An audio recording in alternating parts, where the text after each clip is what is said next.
베드로전서 1장 13절로 15절까지의 말씀 봉독합니다. 그러므로 너희 마음에 허리를 동이고 근신하여 예수 그리스도께서 나타나실 때에 너희에게 가져다 주실 은혜를 온전히 바랄지어다. 너희가 순종하는 자식처럼 전에 알지 못할 때에 따르던 너희 사욕을 본받지 말고 오직 너희를 부르신 거룩한 이처럼 너희도 모든 행실에 거룩한 자가 되라. 아멘. 할렐루야. 오늘 위슬리 회심 기념주일입니다. 그래서 여러분과 함께 위슬리의 일기와 위슬리의 설교 내용을 중심으로 해서 말씀을 나누려고 합니다. 조금 딱딱할 수도 있을 텐데요. 잘 들어보시면 그 내용의 의미를 통해서 여러분들이 큰 은혜 받으실 줄 믿습니다. 세상의 모든 것에는 근원이 있고요. 또 그 기원이 있고 뿌리가 있습니다. 우리도 그냥 이 땅에 나 홀로 또는 내가 스스로 온 것이 아니라 우리 부모와 또 부모의 부모와 또 그 조상적부터 이어져 오는 그런 관계들을 통해서 우리가 이 땅에 온 것이죠. 그것이 바로 뿌리입니다. 우리 신앙을 보자면 우리 신앙의 뿌리는 예수 그리스도이고 하나님이십니다. 또 교회의 근원도 바로 예수 그리스도입니다. 그래서 교회를 주님의 몸된 교회라고 그렇게 부르는 것입니다. 그렇다면 우리가 지금 신앙생활하면서 다니고 있는 감리교회의 뿌리는 어디일까요? 많이들 아시겠지만 존 위슬리라고 하는 분입니다. 이분은 영국 성공의 사제였던 분이십니다. 그분의 경건운동으로부터 감리교회가 시작되어서 전 세계에 감리교회라는 이름의 교회가 퍼져나가게 되었던 것입니다.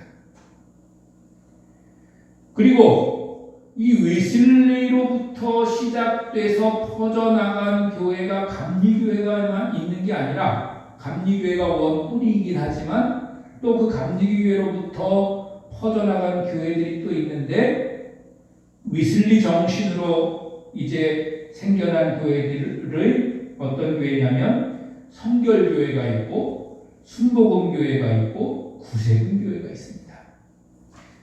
전혀 다른 것 같지만 사실은 그 교회들도 우리 감리교회에서 생각하면 여기서 퍼져나갔다고도 할 수 있고 생각의 차이는 있겠지만 그러나 변함없는 것은 그들도 위슬리의 경건운동, 경건 정신을 가지고 생겨난 교회들이라고 하는 것입니다. 그러나 다시 한번 말씀드리지만 우리가 어떤 정신과 어떤 사람에 의해서 이 교회들이 생겨나긴 하지만 그러나 그 가장 원래 뿌리는 예수 그리스도라는 거 그리고 하나님이라는 거 이걸 우리가 잊어버리면 안 됩니다. 그래서 어떤 교회가 우리랑은 조금 다르긴 하지만 장로교회가 있다 하더라도 그 장로교회가 또 다른 어떤 그런 기원에 의해서 생겼지 않았겠습니까? 그럼에도 불구하고 그 교회가 뿌리가 그리스도를 뿌리로 가지고 있고 하나님을 기원으로 하고 있다면 그리고 그 교회가 온전한 성경 말씀의 기초 위에서 운영되고 있다면 그것을 우리가 나쁘게 보면 안 되는 것이죠. 우리가 같이 구원받은 하나님의 자녀로서 우리가 함께 해야 된다고 하는 것입니다. 하나님의 사랑으로 예수 그리스도를 믿는 믿음으로 구원받은 하나님 나라의 백성의 관점에서 보면 그래서 이런 소위 교단이라고 하는 것이 중요하지 않을 수도 있고 그래서 모두가 다 한 형제와 한 자매로 구원받은 하나님의 백성으로 살아가게 되지만 그러나 또 세상의 조직의 관점에서 보면 중요할 수도 있습니다. 왜냐하면 우리는 또 우리 가족이 잘 되고 우리 가정이 잘 되기를 바라는 것처럼 우리 교회가 잘 되고 우리 감리교회가 잘 되고 이렇게 되기를 바라는 마음이 우리 가운데 있기 때문에 그런 것이죠. 하지만 위슬리는 자신으로부터 시작된 감리교회에 대해서 이렇게 말합니다. 나는 감리교회가 이 땅에서 없어지는 것을 염려하지 않는다. 내가 정말로 염려하는 것은 100년, 200년이 지난 후에 감리교회가 사랑과 열정을 잃어버린 싸늘한 조직으로 남아있는 것이다.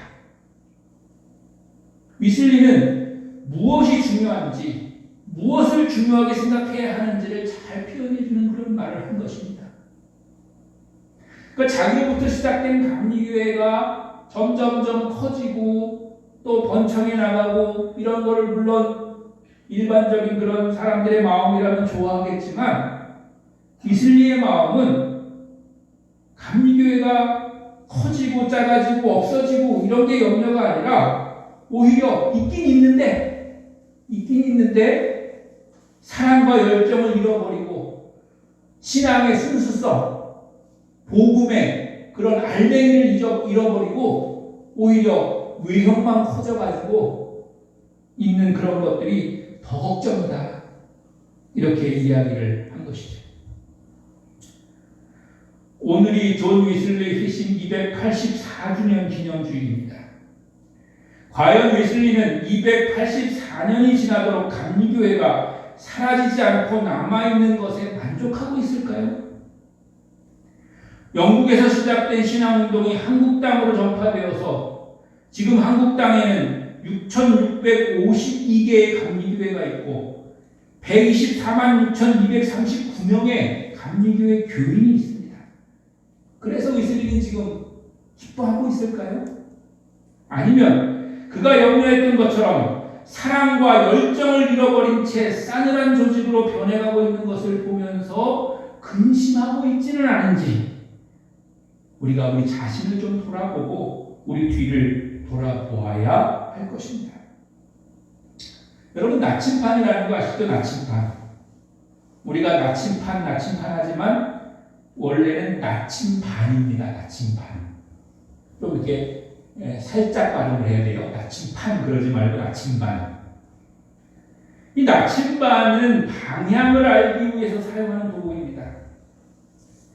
여러분이 다 사용해 보셨겠지만 나침반의 빨간 바늘이 가리키는 방향이 바로 북쪽입니다.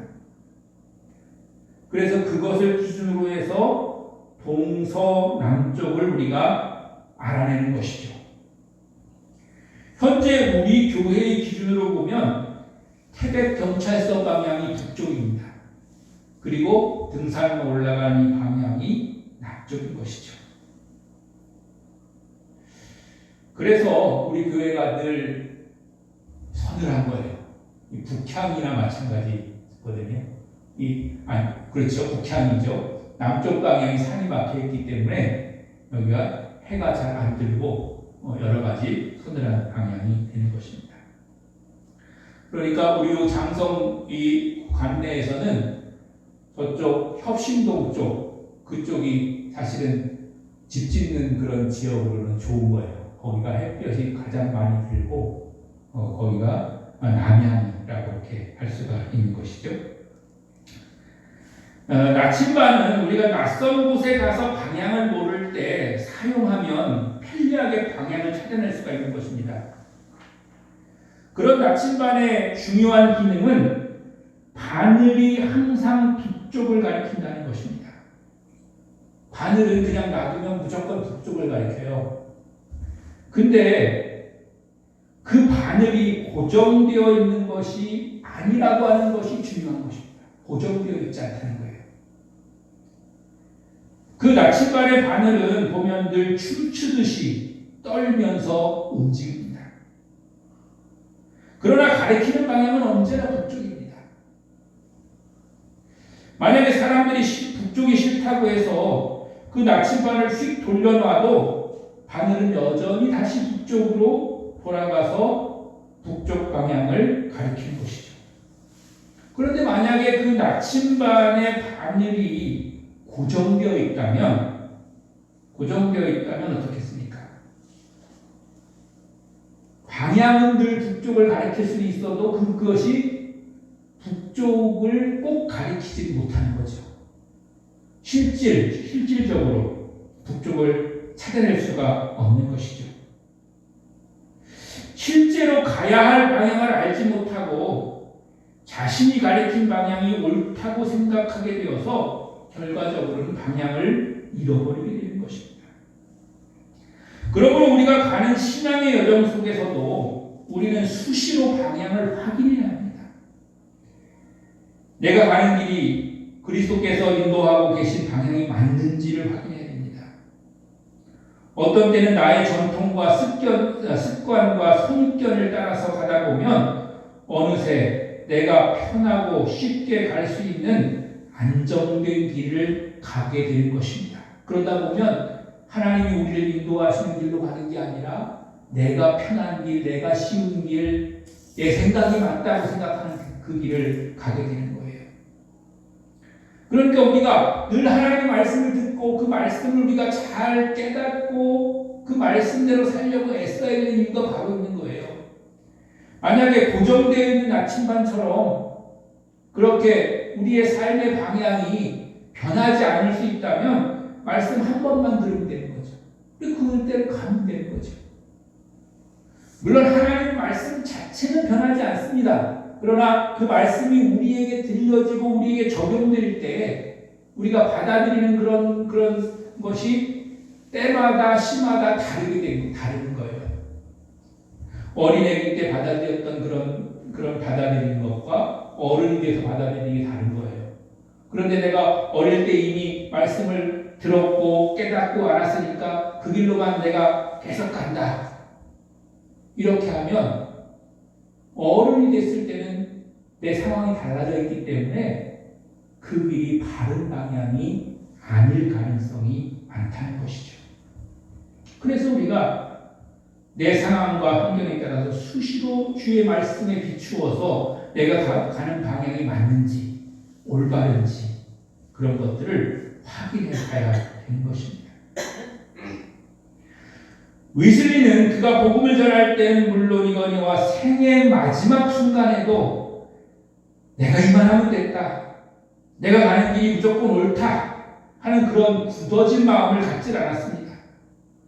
그의 일기에 이렇게 기록하고 있습니다. 나는 아메리카로 인디언들을 회개시키러 갔다. 그런데 도대체 누가 나를 회개시킬 것인가? 누가 무엇으로 이 불신앙적인 마음으로부터 나를 구원해낼 것이라는 말인가? 복음을 전하고 있는 자신이 여전히 회개해야 될 존재이며 자신이 복음을 전하고 있지만 자신도 좀 전에 말씀드렸던 것처럼 늘 방향을 확인해야 할 연약한 존재라고 하는 것을 본인이 깨닫고 있다는 거예요. 또 불신앙에서 벗어나야 할 상태임을 인정하는 것입니다. 일기는 계속 이어집니다. 내가 조지아의 인디언들에게 기독교를 가르치기 위해 고국을 떠난 지 벌써 2년 4개월이 되었다. 그러나 나 자신은 무엇을 배웠단 말인가?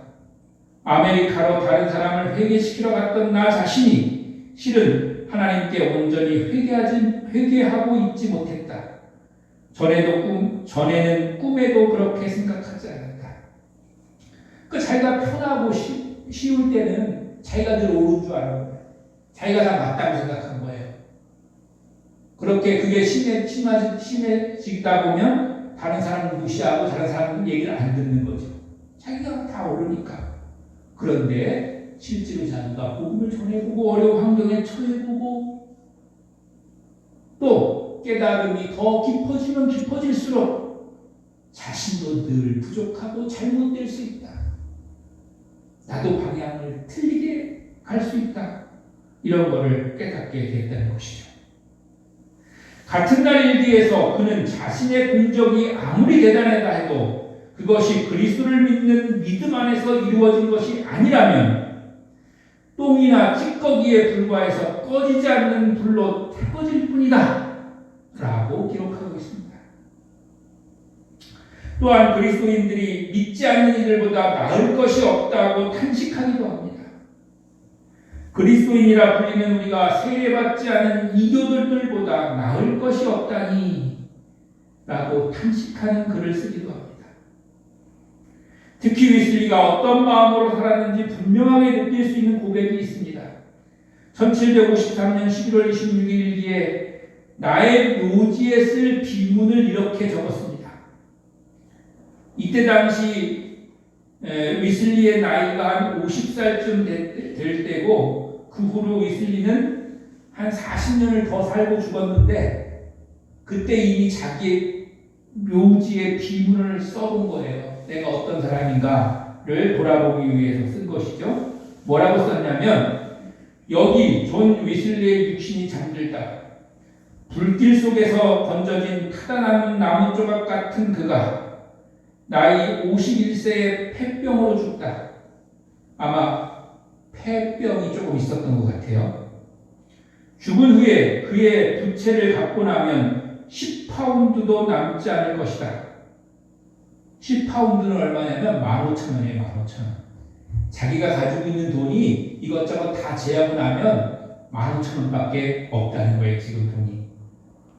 하나님이시여 비오니 이 무익한 종을 긍휼히 여겨주소서.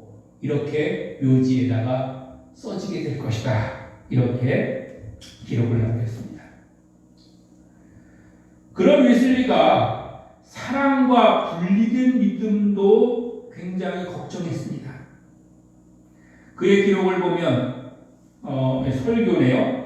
사랑과 분리된 진실은 하나님 보시기에 아무것도 아닙니다. 라는 설교도 했고, 사랑은 다만 최초의 위대한 계명이 아니라 모든 계명이 하나로 된 것입니다. 라는 그런 설교도 했습니다.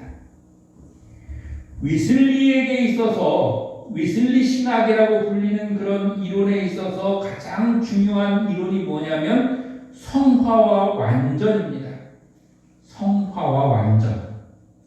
그런데 거기에 대해서도 웨슬리는 이와 같이 우리는 완전한 대로 나아갈지니라 라는 말씀대로 우리의 모든 죄, 곧 자만, 고집, 분노, 불신앙 등으로부터 온전한 구원을 위하여 완전한 성화를 바라고 있습니다. 그러면 무엇이 완전입니까?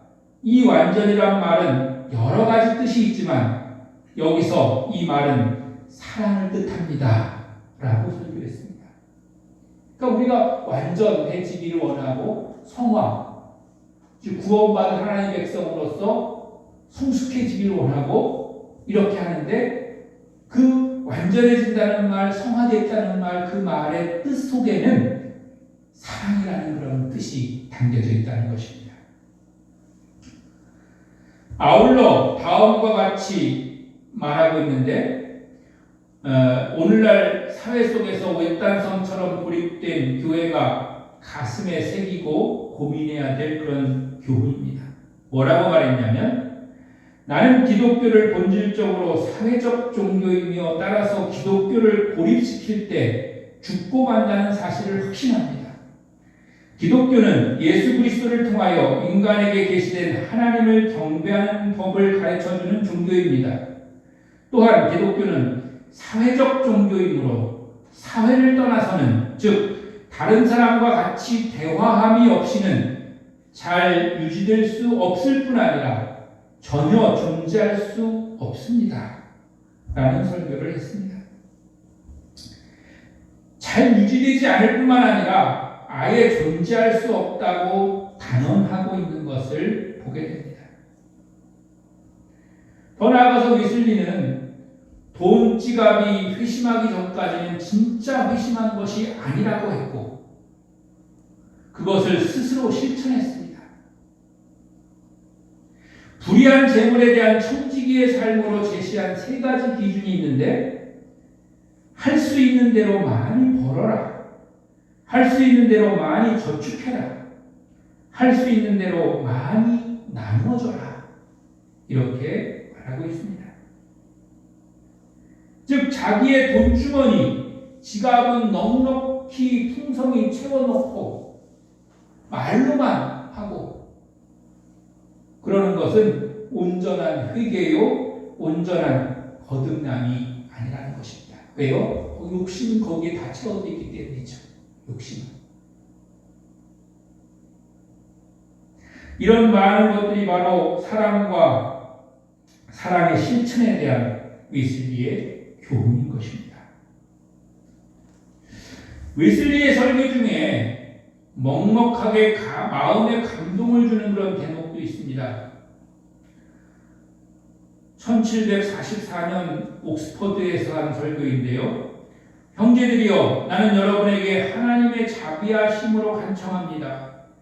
당신들이 나를 미치광이 혹은 바보로 간주한다 해도 어쩔 수 없습니다. 여러분을 향하여 누군가가 매우 솔직하게 말해야 합니다. 그것도 지금 말해야 합니다. 지금이 마지막 기회일지 누가 알겠습니까? 라고 말하고 있습니다. 우리가 무언가를 행하려고 할 때에 물론 계획도 짜야 되고 마음의 준비도 해야 되고 하는 그런 경우들이 있습니다만, 그러나 정말 중요하고 필요한 것은 바로 해야 된다. 바로. 왜냐하면 그때가 마지막 기회일 수도 있다는 거예요. 마지막 기회.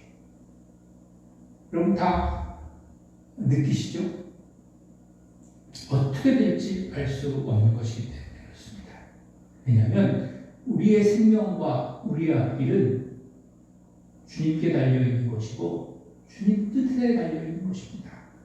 우리가 계획하고 우리가 작정한 대로 되는 것만이 아닙니다. 이런 나를 바보로 여겨도 지금 말하지 않을 수 없다는 그런 말은 유명한 성자 아시시의 프란체스코도 그런 말을 남겼습니다. 주님은 내가 전에 없었던 바보가 되었으면 좋겠다고 하셨다. 이게 무슨 말이냐면, 한마디로 말하면 좀 바보스럽고 바보처럼 여겨져도, 아니면 좀 자존심 상해도 좀 굽힐 줄 알아야 된다는 거예요. 좀 이해할 줄 알아야 된다는 거예요. 양보할 줄 알아야 된다는 거예요. 또 사회 정의와 가난한 자들을 위한 사역을 했던 캐서린드 휴엑 도히티도 그런 말을 남겼는데요. 세상에는 바보들, 그리스도를 위한 바보들이 필요한 것 같다. 지구상을 변화시켜 온 사람들은 그런 바보들이기 때문이다. 오히려 그런 좀 모자른 것 같이 보이고 또 양보 많이 하고 자존심 굽히고 이런 사람들이 세상을 변화시키는 거지, 잘난 체하고 자만심 갖고 그리고 높은 데 이렇게 위치하고 이런 사람들이 세상을 변화시키는 것이 아니라고 하는 것입니다. 웨슬리가 그의 삶을 살아가면서 떠올린 말씀이 있는데 바로 오늘 우리가 읽은 1장 15절 말씀입니다. 다른 번역으로 좀 읽어보면 여러분을 불러주신 그 거룩하신 분을 따라 모든 행실을 거룩하게 하십시오 라는 말씀입니다. 웨슬리는 죽기 전날 침상에서 가장 좋은 것은 하나님이 우리와 함께 계십니다 라는 말을 남기고 죽었다고 합니다. 세상이 나를 바보라고 해도 다만 하나님께 붙들려 그 길을 걸어간 웨슬리, 우리가 그의 걸음을 따를 때 우리의 믿음은 물론 이 땅의 교회가 사랑과 열정을 회복할 수 있고 감리교회 교인이라고 하는 자부심을 가지면서 하나님 앞에 칭찬받는 주님의 자녀로 살게 될 줄로 믿습니다. 여러분 모두가 웨슬리의 발언처럼 사랑과 열정과 순수한 믿음을 가지고 끝까지 믿음의 경주를 달려나가는 하나님의 자녀가 되시기를 주님의 이름으로 간절히 축원합니다.